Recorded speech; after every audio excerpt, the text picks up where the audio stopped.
there's versions of this question that get asked. Hex asked, if you don't have your outboard gear, how would you get that excitement / vibe instead?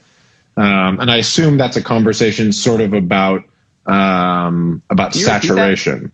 Can you repeat that? If you didn't have your outboard gear, how would you get that excitement / vibe instead? I assume meaning, how do you get some of the things you get out of your outboard gear? So good kinds of saturation, tube saturation, are there plug-in substitutes? I mean, I think we've talked about this a bit. Yeah, this is going to be a bad answer. You would do it without it. Yeah, so I don't need it to do it. I just like it, and it gets me somewhere faster. I think you would just use your ears to get vibe and energy and excitement, and use tools according to your ears and your taste to get it where they need to be.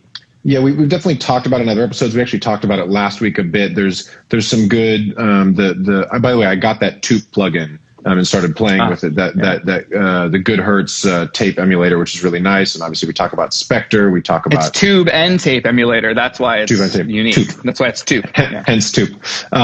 It's not just another tape one. Yeah, there are actually good. I was talking to somebody else about this a couple of weeks ago who was asking about Eric Valentine mixes. I think my buddy Peter Thomas asking about Eric Valentine and sort of what makes his mixes so good. And of course, there's lots of reasons, because he's just an expert at a lot of different things, and he does great. If people don't watch him, he does great breakdowns on YouTube of a lot of his big songs. But a lot of what Eric is great at is the kind of saturation stuff that we talk about, the amount of outboard gear and distorting things, tubes, tape machines, transformers, and things like Neve gear and now the undertone gear, finding ways to do the right amount of saturation. And, that's the key to a lot of things, to unlocking a lot of things that people, I think, are looking for. And of course, we've done whole hours. We did a whole hour on saturation and harmonics, and there's lots of clips about it, so people should check that out.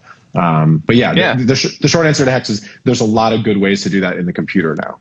Lots of good plugins for that. And there didn't used to be. I mean, we talked about this before, like 5-10 years ago, there were just not good tube and tape saturation, harmonic distortion stuff in the, hey, what's up? Hex just showed up. We just answered your question. You have to go back and watch now. So yeah, there's lots of good answers for that sort of stuff.